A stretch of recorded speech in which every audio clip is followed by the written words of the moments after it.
வாசிக்கலாம் வாங்க. யோசுவா ஆகமம் அதிகாரம் 23. ஆண்டவர் இஸ்ராயேல் மக்களுக்கு அவர்களை சூழ்ந்திருந்த எதிரிகள் அனைவரிடமிருந்தும் அமைதி அளித்த பல நாள்களுக்கு பின் யோசுவா மிகவும் வயதாகி முதுமை எய்தினார். யோசுவா இஸ்ராயேல் மக்கள் அனைவரையும், அவர்களுடைய முதியோர்களையும், தலைவர்களையும், நீதிபதிகளையும், அதிகாரிகளையும் அழைத்து அவர்களிடம் பின்வருமாறு கூறினார். நான் வயதாகி முதுமை எய்திவிட்டேன். உங்கள் கடவுளாகிய ஆண்டவர் உங்களை முன்னிட்டு வேற்றினத்தாருக்கு செய்த அனைத்தையும் கண்டீர்கள். ஏனெனில் உங்கள் கடவுளாகிய ஆண்டவரே உங்களுக்காக போரிட்டார்.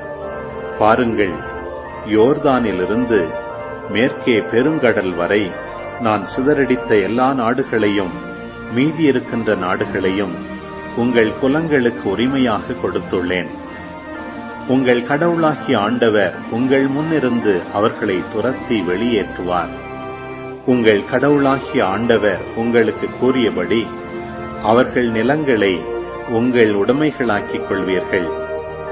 மோசேயின் திருச்சட்ட நூலில் எழுதப்பட்டுள்ள அனைத்தையும் கைக்கொள்வதில் கவனமாயிருங்கள். அதனின்று வலப்புறமோ இடப்புறமோ விலகாதபடி உறுதி கொண்டிருங்கள். உங்கள் நடுவில் எஞ்சியிருக்கும் இந்த வேற்றினத்தாருடன் சேராதிருங்கள். அவர்களுடைய தெய்வங்களின் பெயரை சொல்லாமலும், அவற்றின் மீது ஆணையிடாமலும், அவற்றுக்கு ஊழியம் செய்யாமலும், அவற்றை வணங்காமலும் இருப்பதில் உறுதியாக இருங்கள். இந்நாள் வரை நீங்கள் செய்தது போல் உங்கள் கடவுளாகிய ஆண்டவரை மட்டும் பற்றிக் கொள்ளுங்கள். ஆண்டவர் மிக பெரும் ஆற்றல் வாய்ந்த வேற்றினங்களை உங்கள் முன்னிருந்து விரட்டினார். இந்நாள் வரை எவனாலும் உங்களை எதிர்த்து நிற்க இயலவில்லை. உங்களுள் ஒரே மனிதன் 1000 பேரை வெல்வான். ஏனெனில் தம் வாக்குறுதிக்கிணங்க உங்கள் கடவுளாகிய ஆண்டவரே உங்களுக்காக போரிடுவார்.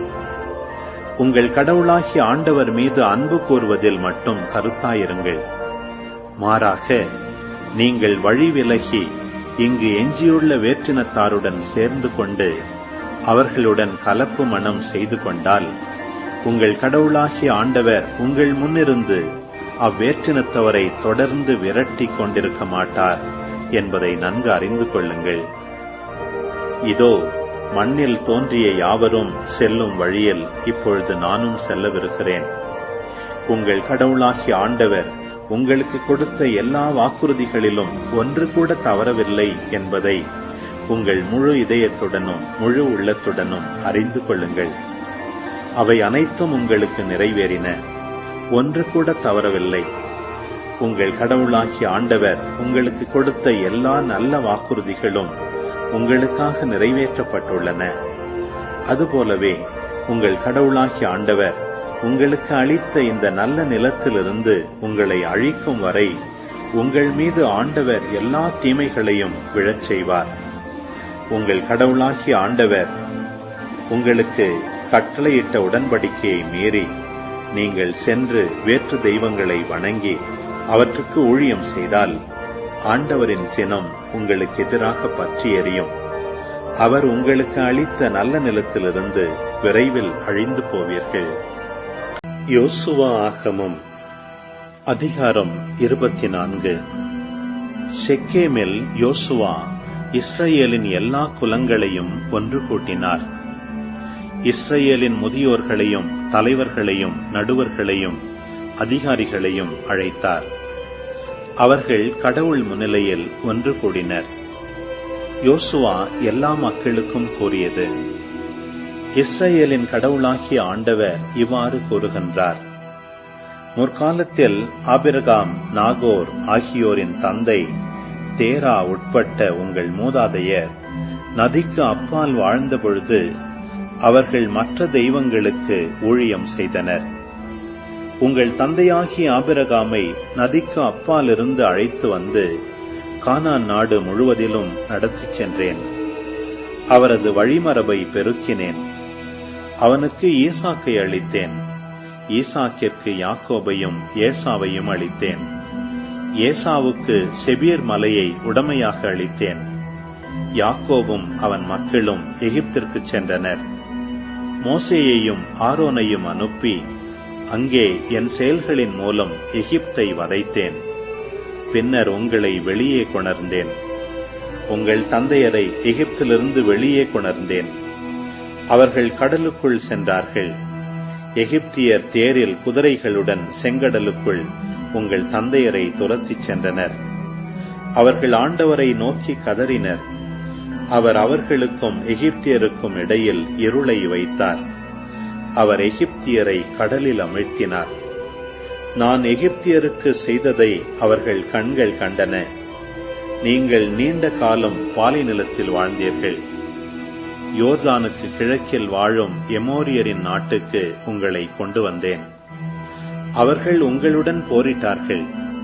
நான் அவர்களை உங்கள் கையில் ஒப்படைத்தேன். அவர்களது நிலத்தை நீங்கள் உடைமையாக்கிக் கொண்டீர்கள். உங்கள் முன்னிருந்து அவர்களை அழித்து ஒழித்தேன்.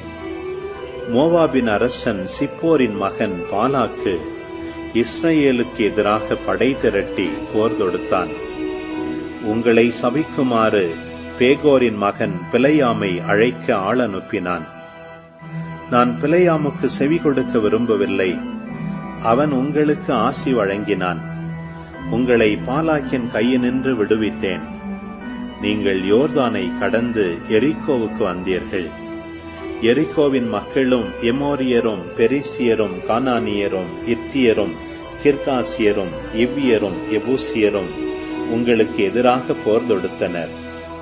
அவர்களையும் உங்கள் கையில் ஒப்படைத்தேன். நான் உங்களுக்கு முன்னே குளவிகளை அனுப்பினேன். அவை உங்கள் முன்னிருந்து 2 எமோரிய அரசர்களை விரட்டின. இது நிகழ்ந்தது உங்கள் வாளாலும் அன்று, உங்கள் அம்பாலும் அன்று. நீங்கள் உழுது பயிரிடாத நிலத்தில் அறுவடை செய்தீர்கள். நீங்கள் கட்டாத நகர்களில் நீங்கள் வாழ்கின்றீர்கள். நீங்கள் நடாத திராட்சை ஒலிவ தோட்டங்களின் பயனை நீங்கள் நுகர்கின்றீர்கள். இவை அனைத்தும் நான் உங்களுக்கு கொடுத்தவையே. இப்பொழுது ஆண்டவருக்கு அஞ்சி உண்மையோடும் நேர்மையோடும் அவருக்கு ஊழியம் புரியுங்கள். நதிக்கு அப்பாலும் எகிப்திலும் உங்கள் மூதாதையர் பணிந்து வந்த தெய்வங்களை விட்டு விலகுங்கள். ஆண்டவருக்கு ஊழியம் புரிவது தீயது என்று உங்கள் பார்வைக்கு தோன்றினால், உங்கள் மூதாதையர் நதிக்கு அப்பால் பணிந்து வந்த தெய்வங்களுக்கோ, உங்கள் நாட்டில் உங்களுடன் வாழும் எமோரியரின் தெய்வங்களுக்கோ, இவர்களுள் யாருக்கு ஊழியம் செய்வீர்கள் என்பதை நீங்களே இப்போது முடிவு செய்யுங்கள். ஆனால் நானும் என் வீட்டாரும் ஆண்டவருக்கே ஊழியம் செய்வோம். மக்கள் மறுமொழியாக, ஆண்டவரை கைவிட்டு வேற்று தெய்வங்களை வணங்குவது எங்களிடத்தே அறவே நிகழாதிருப்பதாக. ஏனெனில் எங்கள் கடவுளாகிய ஆண்டவர் எங்களையும் எங்கள் மூதாதையரையும் அடிமைத்தன வீடாகிய எகிப்து நாட்டிலிருந்து வெளியே கொண்டு வந்தார். எங்கள் கண்முன் இப்பெரிய அடையாளங்களை செய்தார். நாங்கள் நடந்து வந்த எல்லா வழிகளிலும், நாங்கள் கடந்து வந்த மக்களிடையிலும் எங்களை காத்தருளினார். ஆண்டவர் எல்லா மக்களையும், இந்நாட்டில் வாழ்ந்த எமோரியரையும் எங்கள் முன்னிருந்து விரட்டினார். நாங்களும் ஆண்டவருக்கு ஊழியம் புரிவோம், ஏனெனில் அவரே எங்கள் கடவுள் என்றனர்.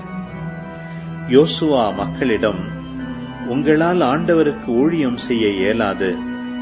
ஏனெனில் அவர் தூய கடவுள். அவர் வேற்று தெய்வ வழிபாட்டை சகிக்காத கடவுள். உங்கள் குற்றங்களையும் பாவங்களையும் அவர் மன்னிக்க மாட்டார். ஆனால் நீங்கள் ஆண்டவரை கைவிட்டு வேற்று தெய்வங்களை வணங்கினால் அவர் மீண்டும் உங்களுக்கு தீங்கு செய்வார். உங்களுக்கு நன்மை செய்த அவர் உங்களை அழித்து விடுவார் என்றார். மக்கள் யோசுவாவிடம், இல்லை, நாங்கள் ஆண்டவருக்கே ஊழியம் புரிவோம் என்றனர். யோசுவா மக்களிடம், ஆண்டவருக்கு ஊழியம் செய்ய அவரை நீங்களே தெரிந்து கொண்டீர்கள் என்பதற்கு நீங்களே சாட்சிகள் என்றார். அவர்கள், நாங்களே சாட்சிகள் என்றனர். இப்பொழுது உங்கள் நடுவில் உள்ள வேற்று தெய்வங்களை விலக்கிவிடுங்கள். இஸ்ரவேலின் கடவுளாகிய ஆண்டவரிடம் உங்கள் இதயங்களை திருப்புங்கள் என்றார். மக்கள் யோசுவாவிடம், எங்கள் கடவுளாகிய ஆண்டவருக்கு நாங்கள் ஊழியம் புரிவோம், அவரது குரலுக்கு கீழ்ப்படிவோம் என்றனர். அன்று யோசுவா மக்களுக்காக உடன்படிக்கை செய்தார். செக்கேமில் அவர் அவர்களுக்கு விதிமுறைகளையும் ஒழுங்குகளையும் கொடுத்தார். யோசுவா இவ்வார்த்தைகளை கடவுளின் திருச்சட்ட நூலில் எழுதினார். ஒரு பெரும் கல்லை எடுத்து அதை ஆண்டவரின் திருத்தலத்தில் ஒரு கருவாலி மரத்தின் கீழ் நாட்டினார். யோசுவா எல்லா மக்களிடமும், இதோ இக்கல் நமக்கு எதிரான சான்றாக இருக்கும், ஏனெனில் ஆண்டவர் நம்மோடு பேசிய எல்லாவற்றையும் இது கேட்டது. நீங்கள் உங்கள் கடவுளை ஏற்றுக்கொள்ள மறுத்தால் இது உங்களுக்கு எதிரான சான்றாக இருக்கும் என்றார்.